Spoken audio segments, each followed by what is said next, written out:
الحمد لله نحمده ونستعينه ونستغفره ونؤمن به ونتوكل عليه ونعوذ بالله من شرور أنفسنا ومن سيئات أعمالنا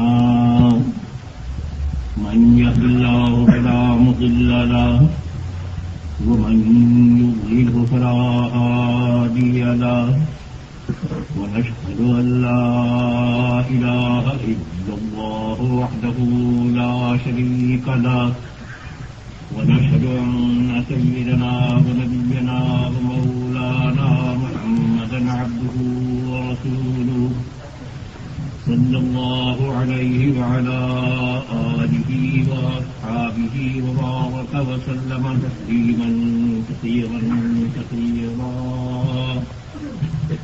أما بعد فأعوذ بالله من الشيطان الرجيم بسم الله الرحمن الرحيم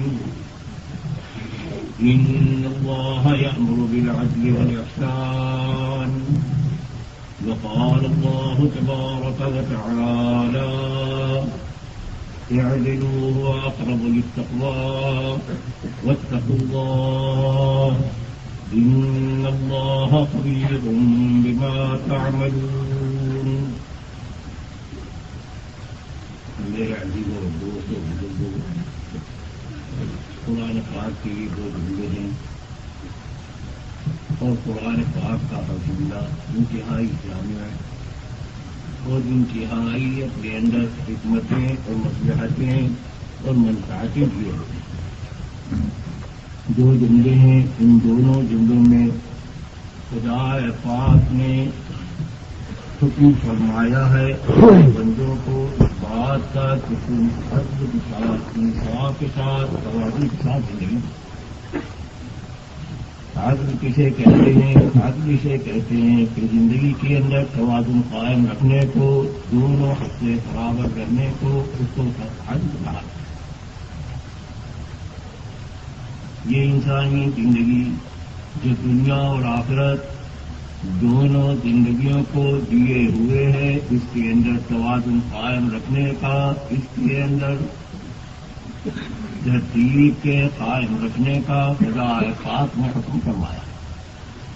انسان کی زندگی گزر رہی ہو، ایسی زندگی گزر رہی ہو جس کے اندر ترتیب ہو، یہ ترتیب زندگی ہو. اور ترتیب کے کیا معنی کہ جس وقت میں جو عمل کرنے کا ہے اس وقت میں اس عمل کو کیا جا رہا ہو، تبھی زندگی کی ترتیب قائم رہ سکتی ہے، انسان کی زندگی مرتب ہوگی. سب سے پہلا فائدہ انسان کے اپنے آپ کو حاصل ہوگا، کیونکہ جو بے ترتیب زندگی ہوتی ہے اس کے اندر سکون نہیں ہوتا، چین نہیں ہوتا. اور زندگی کی ترتیب قائم اگر ہو جاتی ہے تو زندگی کے اندر ایک سکھ حاصل ہوتا ہے، ایک چین حاصل ہوتی ہے، ایک بے اطمینانی وہ دور ہوتی ہے. جس چیز کے اندر بھی بے ترتیبی ہوتی ہے وہ چیز فائدے کی بجائے نقصان کا ذریعہ بن جاتی ہے. یہ انسان جو ساری کائنات کا خلاصہ ہے، اس کی زندگی اگر بے ترتیب ہوگی تو اس کے لیے بھی تباہی کا ذریعہ ہوگا اور عالم کے اندر بھی فساد کے اور ہلاکت کے اور تباہی کے آنے کا راستہ. دنیا کے اندر کی جتنی چیزیں بنائی گئی ہیں وہ انسان ہی کے لیے بنائی گئی ہیں. انسان اگر تباہ اور برباد ہوگا تو وہ چیزیں جو انسانوں کے لیے بنائی گئی ہیں وہ کبھی باقی نہیں رہ سکتی ہیں، وہ قائم نہیں رہ سکتی ہیں، وہ بھی تباہ اور برباد ہو کر رہیں گی، وہ بھی ہلاک ہو کر رہیں گی. انسان کی زندگی کا ترتیب پہ رہنا یہ ہو نہیں سکتا جب تک کہ انسان اپنی زندگی میں حکم خداوندی کے اوپر نہ چلے. یہ بغیر اللہ کے احکامات کی پابندی کے انسان کی زندگی ترتیب پر قائم نہیں رہ سکتی. خدا پاک نے جو زندگی گزارنے کا طریقہ مرحمت فرمایا ہے وہ طریقہ زندگی ایسا مرتب ہے کہ اس کے اندر ہر چیز کی رعایت کی گئی ہے. اس کو پورا کیا جائے گا تو ہر چیز اپنی جگہ پر ترتیب کے ساتھ پوری ہوتی رہے گی، اور اگر انسان اپنی زندگی میں احکامات خداوندیہ سے ہٹ کر اس سے بچل کر چلے گا تو کبھی ترتیب قائم نہیں رہ سکتی. کوئی نہ کوئی پلہ اس کا بھاری ہوگا اور کوئی نہ کوئی پلہ اس کا ہلکا ہوگا. ترتیب زندگی کی وہ قائم نہیں رہ سکتی. اگر وہ جو ہے کسی ظاہر کی چیز کے اندر پھنس کر اسی کے اندر اپنی زندگی کو صرف کیے ہوئے ہوگا، اسی کے اندر لگائے ہوئے ہوگا، تو آخرت کی زندگی اس کے ہاتھ سے چھٹی ہوئی ہوگی، اور یہ جو ہے زندگی میں اپنی ترتیب پر قائم نہیں رہے. اگر کوئی آخرت والے عمل ایسے کرتا ہے کہ خدا پاک نے دنیاوی چیزوں کے جو حقوق رکھے تھے، اس کے احکامات اس کو دیے تھے، ان کو بھولتا ہے تو اس کی زندگی بھی مرتب نہیں ہوگی، اس کی زندگی کی ترتیب بھی قائم نہیں رہ سکے گی، وہ بھی اپنی زندگی گزارنے میں اپنے جو ہے صحیح راستے پر رہے. خدا پاک نے یہ ہر چیز کے حقوق رکھے ہیں، ان کو پورا کر رہا ہوگا، ان کو ادا کر رہا ہوگا، جبھی اس کی ترتیب قائم رہ سکے گی. اور اگر ایک ہی چیز کو لے کر اسی کے اندر اپنے آپ کو لگائے ہوئے ہوگا تو وہ زندگی غیر مرتب ہو کر وہ بھی پریشانی کا سبب بنے. ظاہر سی بات ہے، بالکل آسان سی بات ہے. دنیا کی زندگی کے اندر ذرا ذرا سی چیزیں جہاز کی ترتیب میں تھوڑا سا فرق ہو جاتا ہے تو ہلاکت کا ذریعہ بن جاتا ہے. موٹر اگر اس کا اعتدال قائم نہیں رہتا، اس کا توازن باقی نہیں رہتا، تو بھی مسافروں کے لیے، اس کے اندر سواریوں کے لیے ہلاکت کا ذریعہ بن جاتا ہے. یہ انسان جو پوری دنیا کا سردار گویا کہا جاوے یا متبوع اور مخدوم کہا جاوے، اسی کی زندگی جب بے ترتیب ہوگی، اس کے اندر توازن قائم نہیں رہے گا تو دنیا کی ہلاکت اور دنیا کی تباہی اس کے اندر کوئی شک نہیں رہے گا، اس کے اندر کوئی شبہ نہیں. اس ترتیب کو قائم رکھنے کے لیے، اس زندگی کے مرتب ہونے کے لیے خدا پاک نے یہ اپنا راستہ مذہب دیا ہے. مذہب کے معنی راستے کے ہیں کہ یہی راستہ ہے جس پر چل کر یہ انسان اپنی زندگی میں باترتیب رہ سکتا ہے. ہر چیز کو اپنے موقع پر پورا کرنے میں یہ خدا ہی کے حکم کا محتاج ہے. خدا ہی ایک ایسی ذات ہے جو انسان کو ایسا طریقہ بتلا سکتی ہے کہ جس طریقے پر چل کر ہر عمل کو، ہر چیز کو اپنے اپنے موقع پر، اپنے اپنے محل پر، اپنے اپنے مرتبے پر یہ ادا کر سکتا. بس یہ دونوں آیتیں اس کے اندر خدا پاک نے یہی فرمایا ہے کہ اللہ حکم دیتا ہے عدل کا، اور خدا پاک نے فرمایا اعدلوا هو اقرب للتقوى کہ عدل کی توازن کی زندگی قائم رکھو اور اپنی زندگی کے اندر بے ترتیب بے توازن زندگی بچو. خدا پاک نے جو طریقہ دیا وہ طریقہ ایسا ہے کہ اس طریقے پر چل کر یہ انسان کی دنیا کی جتنی ضرورتیں ہیں یہ بھی ترتیب کے ساتھ پوری ہوتی رہے، اور انسان کی جو اصلی زندگی ہے جو موت پر شروع ہوتی ہے اور موت پر شروع ہو کر کبھی ختم نہیں ہوگی، اس کی ضرورتیں بھی اس طریقے پر چل کر پوری ہوتی ہیں. یہ خدا ہی دے سکتا ہے، کسی انسان کے بس کا روگ نہیں ہے، کسی انسان کے دماغ کی پہنچ، کسی انسان کی عقل کی رسائی اس طریقے تک نہیں ہو سکتی. یہ خدا پاک ہی کر سکتے ہیں، خدا پاک ہی دے سکتے ہیں. جو انسان خدائی طریقے کو چھوڑ کر اپنی عقل پر، اپنی سمجھ پر قدم اٹھائے گا، اس کی زندگی ہمیشہ بے ترتیب رہے گی، ہمیشہ بے ترتیب اور بے ترتیب رہے گی تو اس کو کبھی طمانینت حاصل نہیں ہوگی، اسے کبھی سکون نہیں ملے گا اس دنیا کی زندگی کے اندر بھی، اور اگلی زندگی جو اصلی زندگی ہے، موت کے بعد کی زندگی ہے، اس کے اندر بھی اس کو چین حاصل نہیں. اس کے اندر اس زندگی کے گزارنے کے اندر سب سے پہلی بات وہ خدا ہی کے اوپر اعتماد، خدا ہی کے اوپر یقین، خدا ہی کے کرتا دھرتا ہونے کا اس کے ذہن کے اندر جب تک رسوخ نہ ہو، جب تک آدمی اس زندگی پر چل نہیں سکتا، اسی کے لیے خدا پاک نے جو ہمیں کلمہ دیا ہے لا الہ الا اللہ محمد رسول اللہ،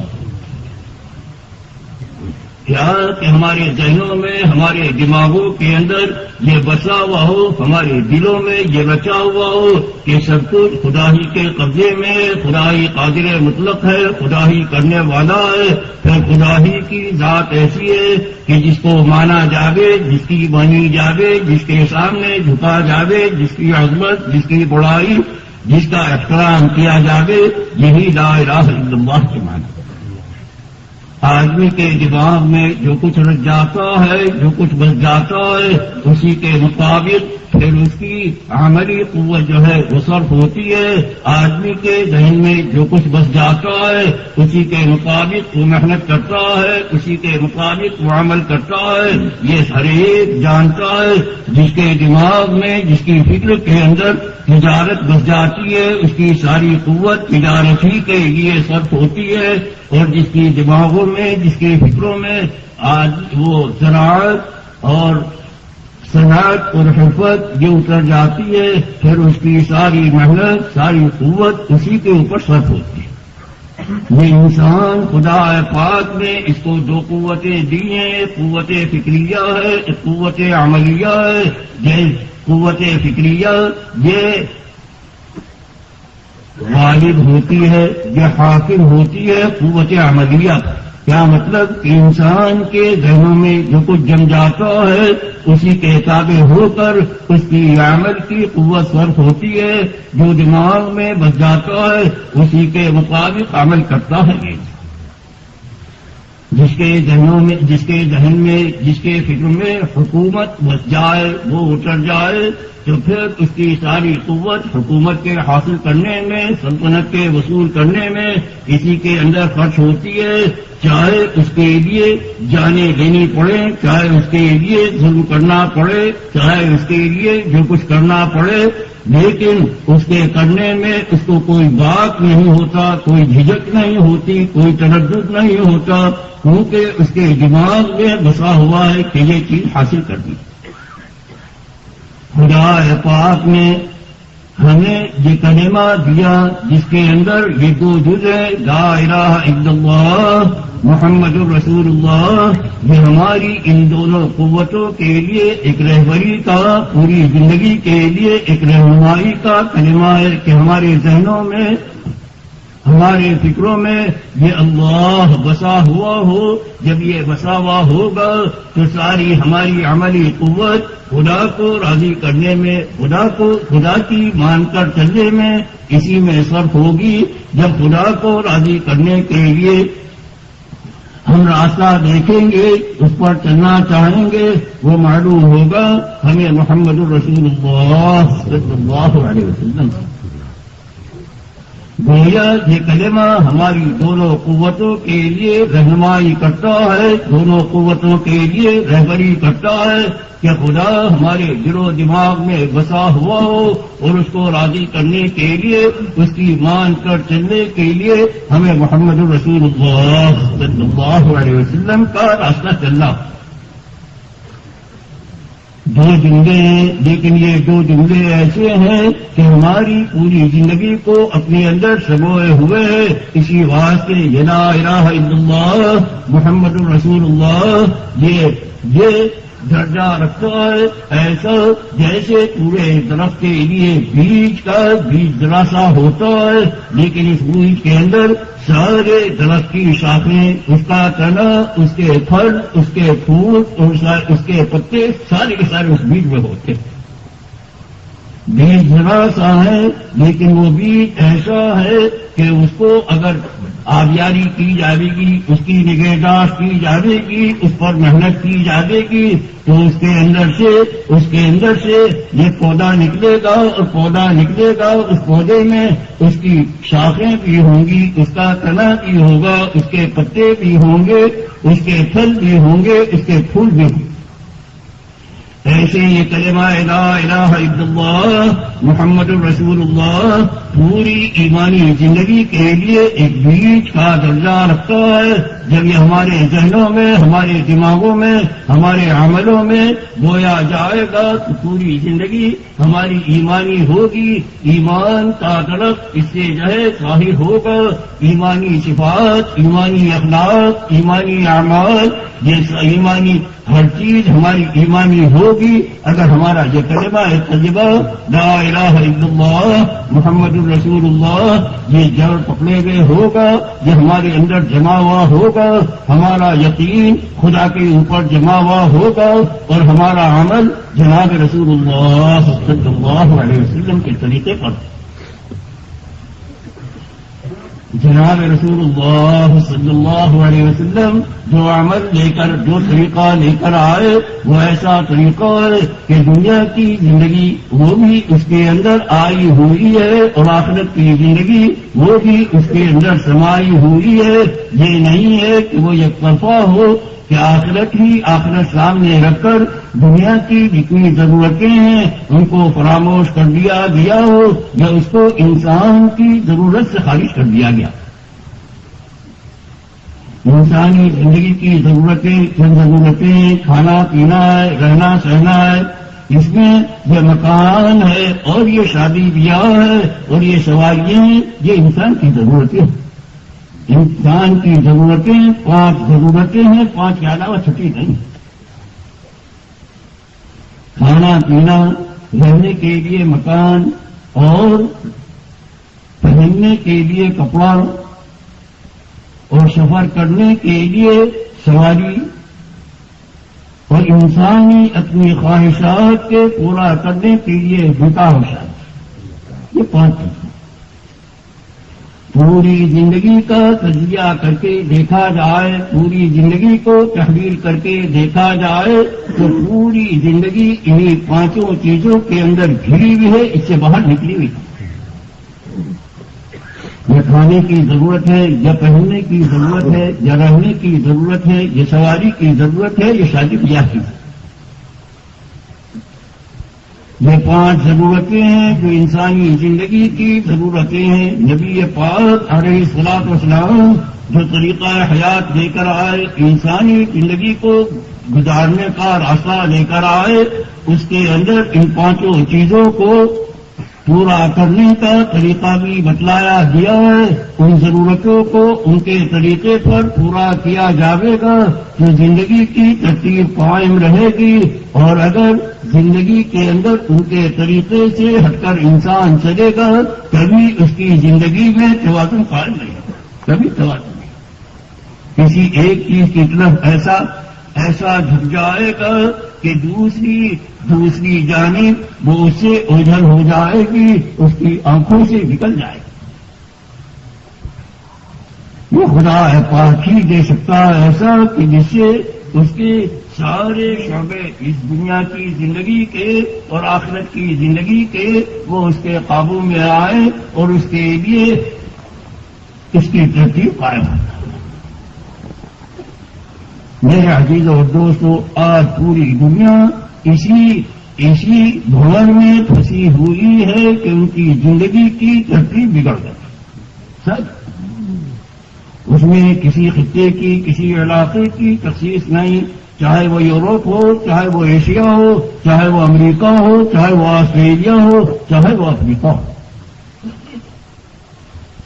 انسانی زندگی کی ترتیب جب بدلی، جب وہ ہٹی تو پوری انسانیت ایک پریشانی کے اندر مبتلا ہو گئی اور اس پریشانی سے نکلنے کا واحد راستہ ایک ہی راستہ ہے کہ یہ انسانی زندگی اپنی ترتیب پر آ جائے اور اس ترتیب پر آنے میں خدا پاک کے بتائے ہوئے راستے کے علاوہ کوئی اور راستہ نہیں. جہاں سا راستہ بھی یہ انسان اختیار کرے گا کوئی نہ کوئی پہلو اس کے ہاتھ سے جاتا رہے گا، اس کی آنکھ سے اوجھل ہوگا.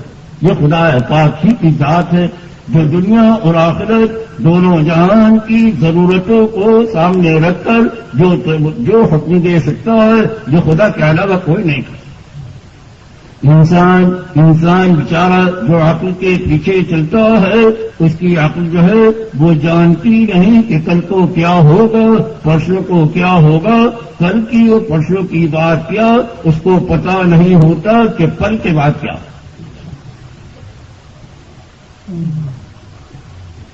یہ سارے جتنے حوادث ہوتے ہیں، ان حوادث میں تباہ ہونے والوں میں انہیں گھنٹہ بھر پہلے پتہ نہیں چلتا کہ گھنٹہ بھر کے بعد کیا ہونے والا۔ پھر ان کی ترتیب قائم کی ہوئی وہ کیسے انسان کے لیے مفید ہو سکتی ہے، کارگر ہو سکتی ہے۔ خدا پاک عز اسمہ جو اپنے بندوں پر بہت رحیم ہے، جو اپنے بندوں پر بہت کرم فرمانے والا ہے، جو اپنے بندوں پر بہت شفقت فرمانے والا ہے، اور وہ اپنی ذات سے بندے کے کسی عمل کا محتاج نہیں ہے، کسی عمل کا محتاج یہ نہیں کہ بندوں کی بندگی کرنے سے، بندوں کی طاعت گزاری سے نعوذ باللہ خدا کی خدائی کے اندر کوئی ترقی ہو جاتی ہے، اور یہ نہیں کہ بندوں کی نافرمانی سے، بندوں کی غلط روش سے خدا کی خدائی کے اندر نعوذ باللہ کوئی کمزوری آ جاتی۔ نہیں، اس انسان کا صحیح راستے پر چلنا، اس کا فائدہ اس انسان ہی کو حاصل ہوتا ہے، اور اس کا راستے سے بچل جانا، اس کا نقصان اس انسان ہی کو پہنچتا ہے۔ خدا پاک نے جتنے عمل کرنے کے بتلائے وہ انسان کے اپنے فائدے کے لیے، اور جن چیزوں سے بچنے کو فرمایا وہ انسان کے ہی اس کے نقصان سے بچنے کے لیے۔ میرے بھائی اور دوستوں، بات حقیقت یہی ہے۔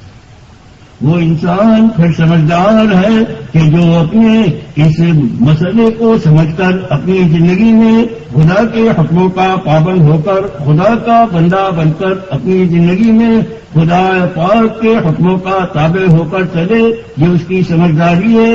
اور اگر اس کو بھولتا ہے، اس سے اپنے آپ کو بچلاتا ہے، تو اس کا نقصان اس انسان ہی کو پہنچے۔ میرے عزیز اور دوستو، اللہ جل شانہ نے جو طریقہ دیا وہ ایسا جامع ہے کہ انسان کی ہر ضرورت کا طریقہ بھی خدا نے بتلایا ہے۔ اس وقت میں ایک ضرورت جو آپ کے سامنے نکاح ہونے والا ہے، یہ انسان کی ضرورت کے پورا کرنے کا وہ خدائی طریقہ ہے جو خدا نے اپنے بندوں کو بتلایا، جو انتہائی سادہ، انتہائی سیدھا اور انتہائی بابرکت۔ شادی بیاہ انسان کی ضرورت خدا ہی نے رکھی، لیکن ایسا نہیں کہ خدا پاک نے ضرورت تو رکھی ہو اور اس کے پورا کرنے کا طریقہ نہ بتلایا ہو۔ ایسا نہیں، جیسے خدا پاک نے کھانے پینے کی ضرورت رکھی ہے، اس کا طریقہ بھی بتلایا، اس کا طریقہ بھی بتلایا۔ جنہیں کھانے پینے کی ضرورت رکھ کر خدا نے کھانے پینے کو منع فرما دیا ہو، یا کھانے پینے کے اندر اس کو آزاد چھوڑ دیا۔ شادی بیاہ یہ نہیں کہ خدا پاک نے ضرورت رکھی ہو اور ضرورت رکھ کر اس کی ضرورت کے پورا ہونے کا طریقہ نہ بتلایا۔ نہیں، جب سے آدم کا وجود ہوا ہے، جب سے آدمی کو خدا پاک نے صورت بخشی ہے، یہ ضرورت نکاح کی جو اس وقت سے رکھی ہوئی ہے، ابا آدم علیہ الصلوۃ والسلام ان کے وقت سے لے کر یہ ضرورت چلی آ رہی ہے، اور قیامت تک رہے گی۔ قیامت تک کیا، جنت کے اندر بھی نکاح ہے۔ آدم علیہ الصلوۃ والسلام سے چل کر یہ جنت میں پہنچنے تک بھی یہ نکاح کی صورت خدا پاک نے دے رکھی، لیکن کیا ایسی آسان، ایسی سادہ کہ جس کے اندر نہ پریشانی ہو، نہ حیرانی ہو، نہ سرگردانی ہو، نہ زیرباری ہو، لیکن ضرورت پوری ہو جاتی ہے، ضرورت پوری ہو۔ وہ طریقہ جو خدا پاک نے بتلایا ہے، بتلایا کیا کہ لڑکا اور لڑکی دونوں کے دونوں وہ اپنے برابر کے ہوں اور دیندار اور بااخلاق۔ بس دیکھنے کی چیز نہ مالداری ہے، نہ حسن و جمال ہے، نہ کچھ ہے۔ دیکھنے کی چیز یہ ہے کہ لڑکا اور لڑکی اس کے اندر دینداری کتنی ہے، اخلاق کتنی ہے۔ دینداری اور اخلاق اگر ہوں گے تو ظاہر کے اعتبار سے، صورت کے اعتبار سے چاہے وہ مقبول صورت نہ ہو، لیکن ان کی زندگی بہت اچھی اور زندگی ان کی بھلی گزر جائے۔ شادی ہونے کے معیار مختلف ہیں۔ کسی کے یہاں معیار جو ہے شادی کا مالداری ہے، وہ دیکھتے ہیں کہ مالدار اگر ہو تو اس سے شادی کر لی، لڑکے میں بھی اور لڑکی میں۔ لیکن یہ بات خدا پاک نے نہیں بتایا کہ یہ دیکھ یہ حسن و جمال یہ معیار ہے کہ دیکھو خوبصورت اور حسین اور جمیل، اسے دیکھ کر کوئی شادی کرتا ہے تو یہ بھی بعض مرتبہ بسا اوقات تباہی کا اور ہلاکت کا ذریعہ ہے۔ واقعات میں چھوڑا ہوں، میرے سامنے واقعات ہمیں یہ بتلایا کہ حسن و جمال اس کی بنا پر شادی مت کرو، یہ جو ہے تباہ کر دیتا ہے، ہلاک کر دیتا ہے۔ اور مالداری، ملک و مال، دولت کو بنیاد بنا کر بھی شادی نہ کرو۔ اگر اس کو بنیاد بنا کر شادی کی جاتی ہے تو یہ عورتوں کو سر پر چڑھا دیتا ہے۔ پھر دیکھ لو گھریلو زندگی کا کیا ہو۔ ہمیں بتلایا گیا کہ شادی کرو دینداری کو دیکھ کر، جو خدا کی مانے گی وہ تمہاری مانے گی۔ یہ شادی کی جاتی ہے اپنی شرافت، خاندانی حسب اور خاندانی شرافت کو دیکھ کر۔ اگر دینداری چھوڑ کر ان چیزوں کو دیکھ کر کیا جاوے گا تو اس کا نتیجہ کبھی حسن دلخواہ نہیں۔ اسی واسطے ہمیں جناب رسول اللہ صلی اللہ علیہ وسلم نے فرمایا اذا جاءكم من ترضون دينه وخلقه فزوجوه الا تفعلوه تكن فتنة في الارض وفساد كبير۔ جب تمہارے پاس پیام آگے ایسے لڑکے کا جس کی دینداری، جس کے اخلاق کو تم پسند کرتے ہو، اس سے شادی کر دو۔ نہیں کرو گے بڑا فتنہ، بڑا فساد ہوگا۔ کیوں؟ اس واسطے کہ پھر جو ہے شادیاں نہیں ہوں گی تو بربادی ہوگی۔ تفصیل نہیں سب کے سامنے۔ اور لڑکوں کو بتلایا کہ یہ تم جو ہے اس کو ظاہر کی چیزوں کو مت دیکھو، تم دیکھو لڑکی کے اندر دینداری کو، لڑکی کے اندر خدا ترسی کو، خدا شناسی کو ایسی مل جائے تو اس سے شادی۔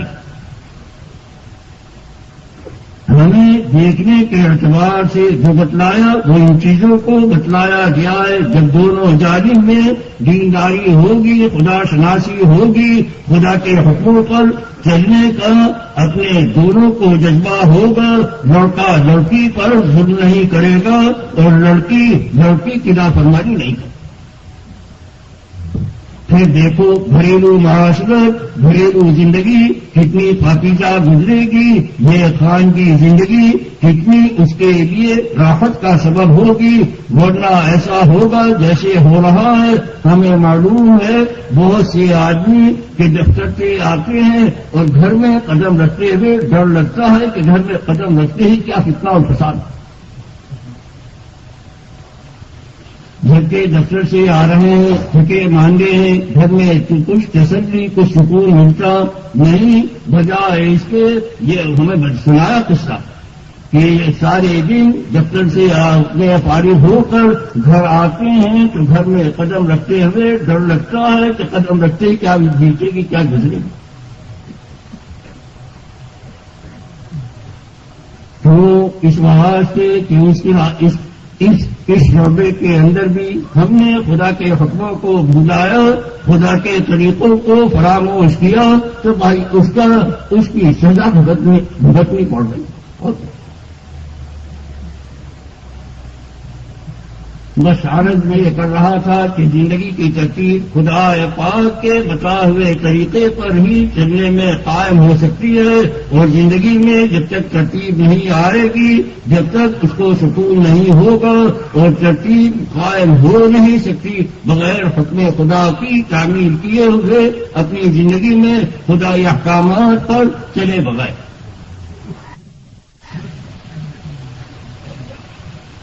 جس کا کلمہ ہم نے پڑھا تھا، جس کلمے پر یقین کا ہم دعویٰ کرتے ہیں، جس کلمے کے نام لیوا ہم بولے جاتے ہیں، اللہ جل شانہ امن والوں ہمیں اپنی زندگی میں اس ترتیب پر چلنے کے لیے قبول فرما دے. یہ ساری دعوت، یہ ساری نقل و حرکت، یہ جماعتوں میں نکلنا، یہ سارا کا سارا اپنی زندگی کے ترتیب پر لانے کی ایک کوشش ہے.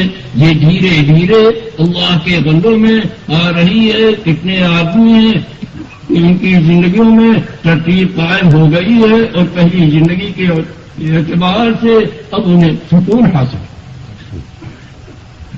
اللہ اس کی سمجھ ہم کو نصیب فرماوے. خدا پاک ہمیں اپنی زندگی میں اپنے حقوق پر چلنے کے لیے قبول فرماوے، اور ہر شعبہ حیات میں ہمیں خدا پاک اپنے بتائے ہوئے طریقے کی سمجھ اور اس کے اوپر قدم اٹھانے کی دولت نصیب فرماوے. یہ شادی بیاہی، اس کی ایک بات میں نے بتائی، لڑکا اور لڑکی ان کے اندر دیکھنے کی یہ بات، اور آگے کی بات یہ کہ اس کے اندر اسراف نہ ہو، تنظیم نہ ہو، فضول خرچی نہ کی جا رہی ہو، اور جہاں خرچ کرنے کی ضرورت ہے وہاں ضرورت سے زائد نہ خرچ کیا جائے. دو چیزیں، ایک تو بیجا خرچ کہ خرچ کرنے کی ضرورت نہیں، وہاں جو ہے اپنی شان دکھانے کے لیے خرچ کر رہے، اور ایک یہ کہ ضرورت ہے خرچ کرنے کی لیکن خرچ کی ضرورت ہے 100 کی، اور آپ وہاں ہزاروں لاکھوں خرچ کر رہے ہیں.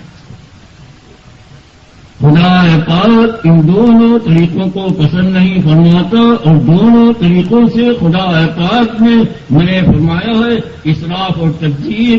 اسراف کہتے ہیں کہ جس جگہ خرچ کرنا چاہیے وہاں ضرورت سے زیادہ خرچ، لا تسرفوا ان اللہ لا يحب المسرفین. اور تبذیر کہتے ہیں اس کو کہ جہاں خرچ نہیں کرنا چاہیے وہاں خرچ کر رہے ہیں. اس کو فرمایا ان المبذرین کانوا اخوان الشیاطین. یہ شادی، یہ بیاہ، یہ ہمارے لیے خرچ کرنے کی جگہ نہیں ہے. شادی کے ساتھ جتنا کیا جاوے گا اتنی برکت زیادہ ہوگی. نبی پاک علیہ الصلوۃ والسلام کا ارشاد گرامی ہے اعظم النکاح برکۃ ایسرہ وأولہ، اور کما قال علیہ، بڑی برکت والا نکاح ہو کہ جس کے اندر بوجھ زیادہ نہ، بہت زیادہ. اور ظاہر سی بات ہے سوائے دکھاوے کے، سوائے اپنی فضول خرچی کے اور کوئی حاصل نہیں ہوتا. ایک قصہ ہمارا دلی کا، دلی کی لڑکی کی شادی باہر سے، لڑکا باہر سے آنے والا تھا. لڑکے والوں نے لکھا کہ ہم اتنے آدمی آئیں گے بارات میں، اور اتنی تعداد ہوگی، اور اتنا. انہوں نے لکھا نہیں، میرے یہاں تو 4 آدمی آپ لے کے آئیں، 4 آدمی ساتھی ہو اور ایک وہ لڑکا ہو دلہا.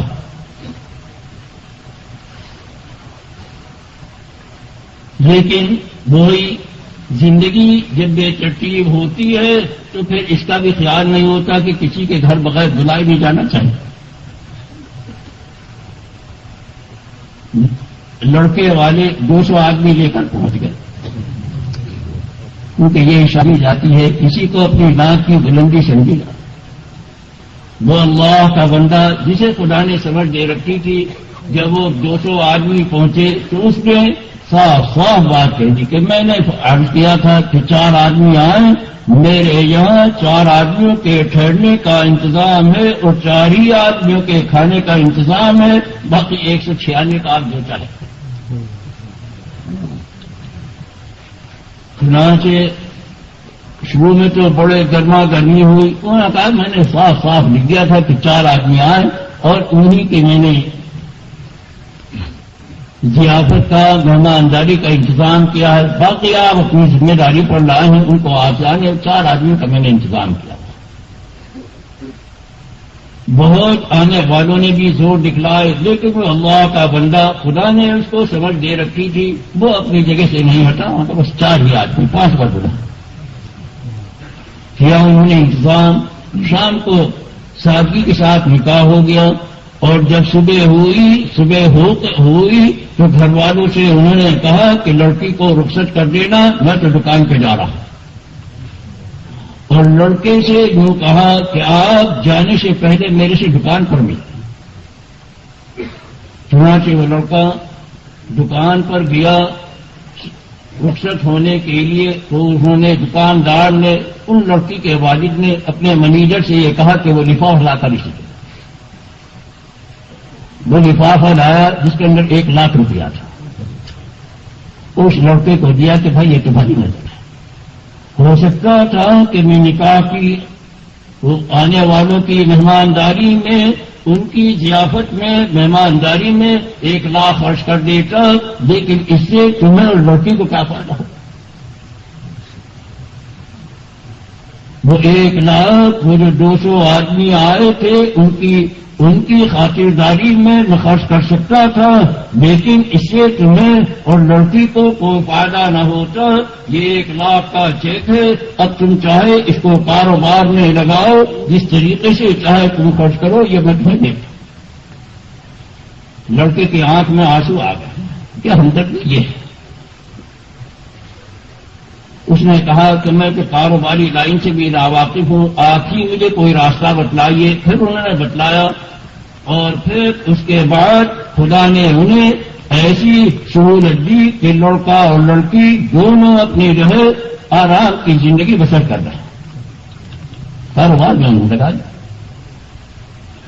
تو میرے عزیزوں اور دوستوں اور بزرگوں، خدا پاک نے ہمیں ضرورتوں کے پورا کرنے کا بھی ایسا سادہ، ایسا آسان طریقہ بتایا ہے کہ اس کے اندر نہ کوئی حیرانی ہوتی ہے، نہ کوئی سرگردانی ہوتی ہے، نہ کوئی پریشانی ہوتی ہے.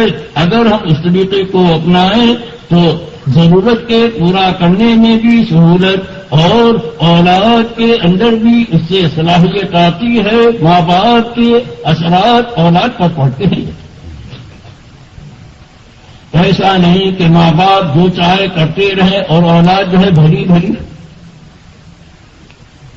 پہلے زمانے میں جب شادی ہوتی تھی، لڑکا اور لڑکی دونوں کے اندر شادی کے بعد ایک سنجیدگی آ جاتی تھی کہ اب ہمارا ہی معاملہ نہیں، آنے والی نسل کا معاملہ ہمارے سے متعلق ہو گیا.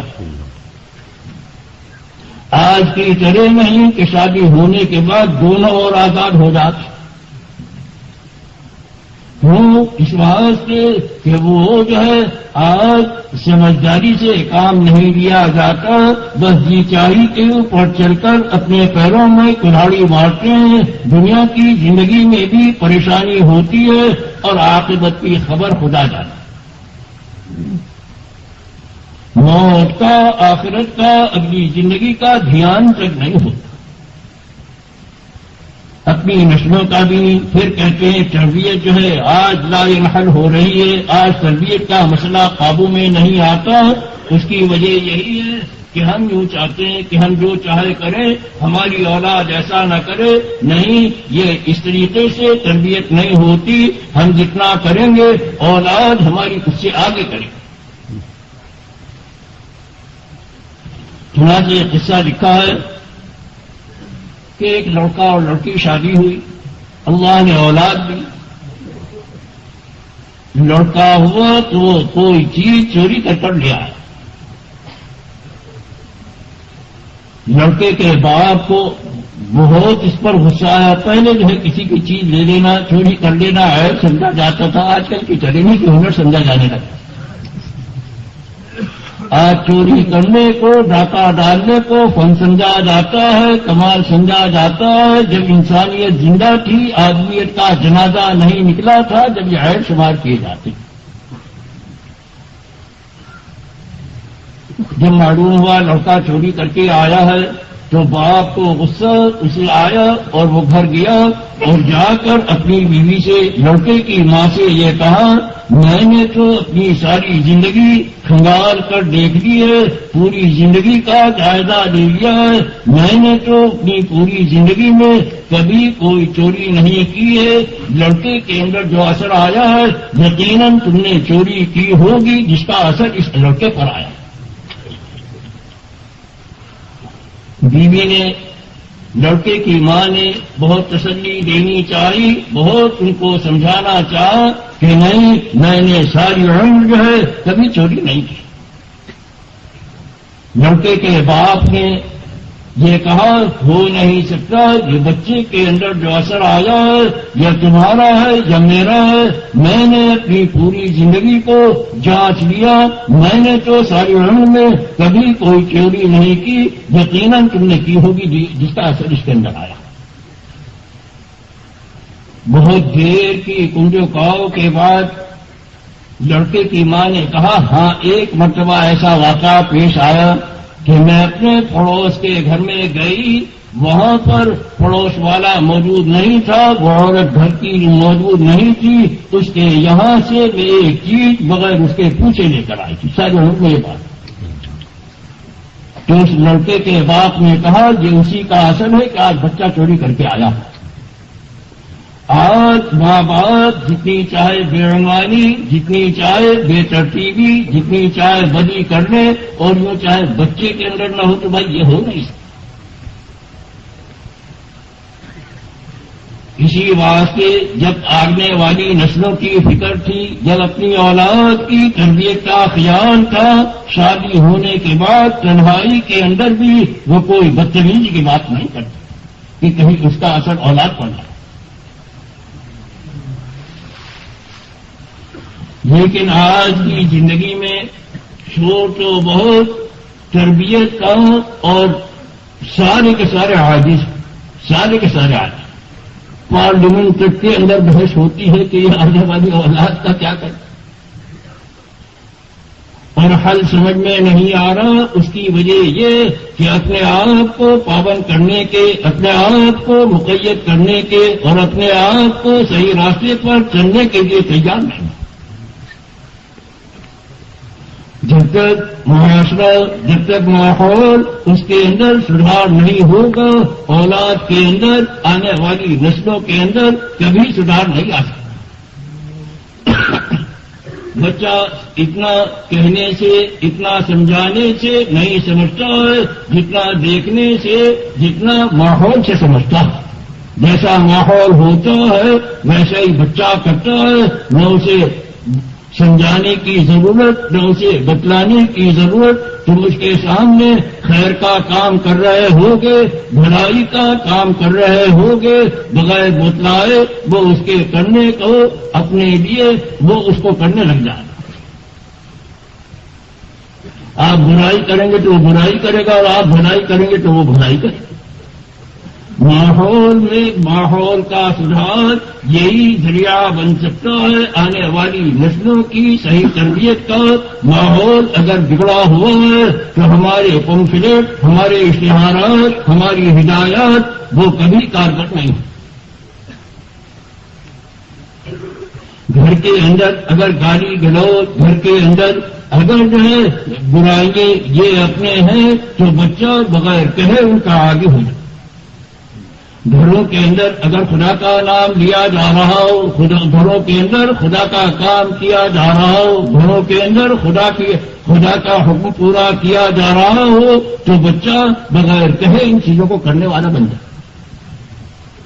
میرے عزیزوں اور دوستوں، آج میں یہ کر رہا تھا کہ یہ شادی بیاہ یہ بھی خدا پاک نے ایک ضرورت رکھی ہے انسانوں کے اندر، اور اس کے پورا کرنے کا طریقہ بتلایا ہے۔ جتنا سادگی کے ساتھ، جتنی خدا کی فرما برداری کے ساتھ کیا جاوے گا، اتنا ہی اس کا اثر آنے والی نسلوں پر بھی پڑے گا، اس کے اندر بھی یہ صفات ہوں گی۔ اور جب آدمیوں کے اندر، انسانوں کے اندر خدائی حکم کے پورا کرنے کی فضا قائم ہوگی، خدا پاک دنیا کی زندگی اس کے اندر بھی سدھار لائے گا، اور آخرت کی زندگی اس کے اندر بھی یہ اولاد آدم نجات پائے گا۔ اس کے آنے کا صحیح راستہ، اس کے آنے کا آسان راستہ یہی ہے جو آپ کے سامنے دعوت کے نام سے پیش کیا جا رہا ہے کہ اپنے ماحول سے نکلے اور ماحول سے نکل کر 24 گھنٹے میں اپنے آپ کو خدا کے حکم کا پابند بننے کی، اپنی زندگی میں بیرنگاریوں سے بچنے کی عادت ڈالیں، اس کی مشق کریں۔ یہ آسان سا طریقہ اللہ اس کی سمجھ ہمیں نصیب فرمائے۔ خدا پاک اپنی زندگی میں ہمیں جو ہے سچا بندہ بن کر، ہمیں صحیح انسان بن کر، ہمیں باترتیب زندگی گزارنے والا بنا دے۔ یہی انسانیت کی ہلاکت سے بچنے کا ایک راستہ ہے، ورنہ اس انسان کی ہلاکت کو کوئی چیز روک نہیں سکتی۔ شادی سادگی کے ساتھ ہو، اس کے اندر جو ہے نام آوری، اس کے اندر نام و نمون، یہ چیزیں جو ہے برکت کو کھو دینے والی۔ اور یہ شیطان کا ایسا پھندا ہے کہ وہ اس کے اندر پھانس کر اپنی منمانی، اپنی جی چاہی خدا کی نافرمانی کرتا ہے کہ ناک کٹ جائے گی اور یہ جو ہے بوچھ نیچی ہو جائے گی، برادری کے اندر جو ہے بدنامی ہوگی۔ یہ سارے شیطانی حربے ہیں، ورنہ کوئی چیز اس میں ایسی نہیں کہ جو ہو سکتی ہو۔ نہ ناک نیچی ہوتی ہے، نہ مونچھ کٹتی ہے۔ بس خدا پاک ہمیں پوری زندگی میں اپنی مان کر چلنے کی، اپنے حقوق پر جمنے کی دولت نصیب فرماوے۔ خدا پاک ہمیں شیطانی اور منمانی کرنے سے بچائے، تو اس سے دنیا کی زندگی وہ بھی سدھرے گی، موت کے بعد کی زندگی اس کے اندر بھی سدھار آئے گا، شمار آئے گا، اس کے اندر سدھار شمار آئے گا۔ دنیا کی زندگی کے ہر شعبے میں سدھار آئے گا، اور جتنا سدھار آئے گا اتنی زندگی کے اندر آدمی کی طمانینت اور چین آتی چلی جائے گی۔ ورنہ پریشانیاں جتنی آج ہیں پوری انسانیت میں، اس سے اور زیادہ بڑھیں گی، کیونکہ دنیا کی چیزیں ان سے پریشانی آتی ہے۔ خدا پاک کے احکامات کی ادائیگی اس سے طمانینت آتی ہے۔ خدا کا فیصلہ اٹل ہے، اس کے ہٹ کر جو چلے گا وہ جو ہے ناکام ہی ہوگا۔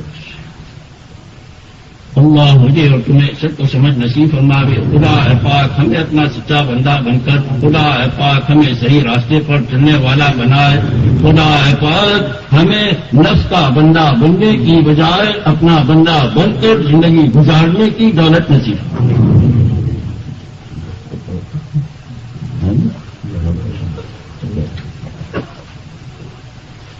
الحمدللہ ونعوذ باللہ من شرور انفسنا ومن سیئات اعمالنا من يهد الله فلا مضل له ومن يضلل فلا هادي له ونشهد ان لا اله الا الله وحده لا شريك له ونشهد أن سيدنا ونبينا ومولانا محمدا عبده ورسوله أرسله بالحق بين يدي الساعة بشيرا ونذيرا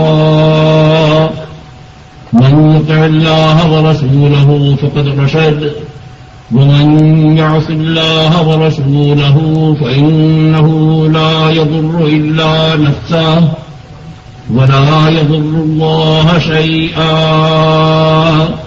نسأل الله تبارك وتعالى أن يجعلنا ممن يطيعه ويطيع رسوله ويتبع رضوانه ويجتنب سخطه فإنما نحن به وله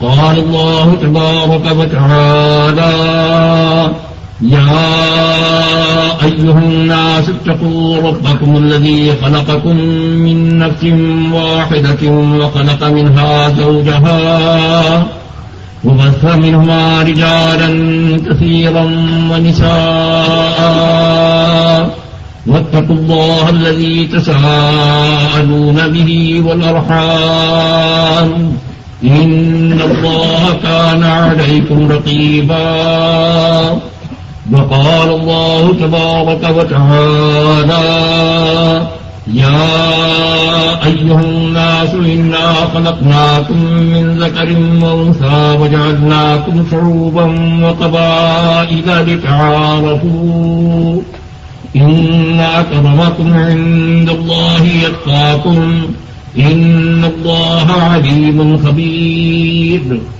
وقال النبي صلى الله عليه وعلى آله وأصحابه وبارك وسلم تسليما كثيرا كثيرا. يا معشر الشباب من استطاع منكم الباءة فليتزوج فإنه أغض للبصر وأحسن للفرج.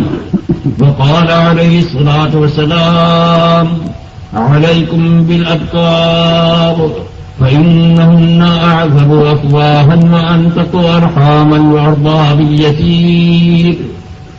وقال عليه الصلاة والسلام تنكح المرأة لأربع: لمالها ولحسبها ولجمالها ولدينها فاظفر بذات الدين تربت يداك.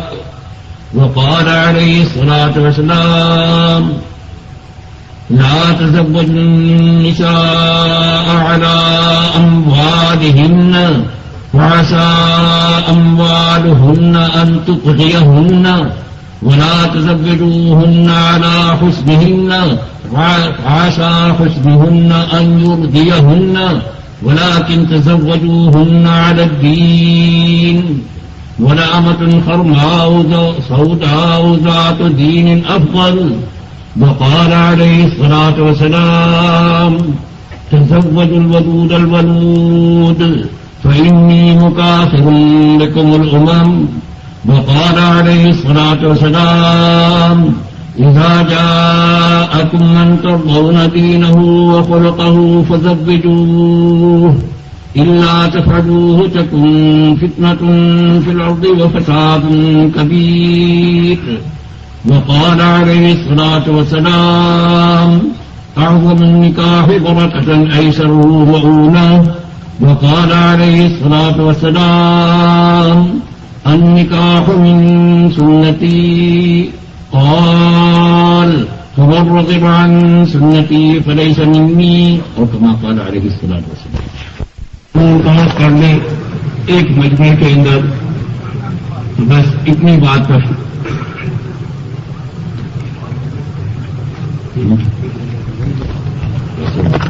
زندگی کو ترتیب کے ساتھ گزارنے کی، اپنے حکم کے مطابق گزارنے کی سمجھ نصیب فرما اور اس پر استقامت نصیب فرما، اور ہماری شادی بیاہ کو، ہمارے کھانے کمانے کو، ہمارے رہنے سہنے کو اپنے حکم کے مطابق فرما. اللهم صل على سيدنا مولانا محمد وعلى آل سيدنا ومولانا محمد كما صليت على إبراهيم وعلى آل إبراهيم إنك حميد مجيد. اے اللہ ہمارے گناہوں کو معاف فرما، یا اللہ ہماری خطاؤں سے درگزر فرما. اے اللہ ہمیں یا اللہ اپنی زندگی گزارنے میں یا اللہ اپنا بندہ بن کر چلنے کی، اور اے اللہ اپنے نبی پاک علیہ الصلوۃ والسلام کی سنتوں میں رنگنے کی دولت نصیب فرما. اے اللہ مبارک سنتیں یا اللہ جن میں پورے دنیا اور آخرت کی فلاح مضمت فرما رکھی ہے، اور اے اللہ جس سے یا اللہ انسانیت اور آدمیت چمکتی اور ڈمکتی ہے، اور اے اللہ انسانیت کا بگاڑ ختم ہوتا ہے. اے اللہ اس مبارک طریقے پر چلنے کے لیے ہم کو قبول فرما. اے اللہ رہنے سہنے میں، اور اے اللہ کھانے کمانے میں، اور اے اللہ ملنے جلنے میں، یا اللہ زندگی کی ہر لائن میں یا اللہ سنت کے مطابق چلنے کی ہمت اور شوق اور امنگ ہمارے اندر پیدا فرما. اے اللہ شیطانی راستے پر چلنے سے ہماری حفاظت فرما. اے اللہ اپنے مبارک راستے پر چلنے والا بنا دے. اے اللہ ان نکاحوں کو قبول فرما. اے اللہ ان میں برکت پیدا فرما. اے اللہ اولاد صالح کے وجود میں آنے کا ذریعہ فرما. اے اللہ دین کے سچے خادموں کے ظاہر ہونے کا ذریعہ فرما. اے اللہ خانگی زندگی کے اور اے اللہ حسن معاشرت کے زندہ ہونے کا ذریعہ فرما.